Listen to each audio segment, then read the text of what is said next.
एक विमान खूप उंच अंतरावर गेले होते. त्या विमानात खूप मोठमोठी माणसे होती. कुणी डॉक्टर, कुणी इंजिनियर, तर कुणी शास्त्रज्ञ होते आणि एक लहानशी मुलगी होती, जी तिच्या बाहुलीशी खेळत होती.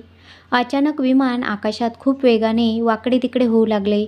सगळेच खूप घाबरले, मोठमोठ्याने ओरडू लागले आणि देवाकडे प्रार्थना करू लागले, की विमान पहिल्यासारखं व्यवस्थित चालू दे. हे सगळं चालू असताना ती मुलगी मात्र तिच्या बाहुलीशीच खेळत बसली होती. एका माणसाने त्या मुलीला विचारलं, आपल्यावर एवढं मोठं संकट आलं आहे. आम्ही सगळे खूप घाबरून गेलो, पण तुझ्यावर काहीच परिणाम झाला नाही.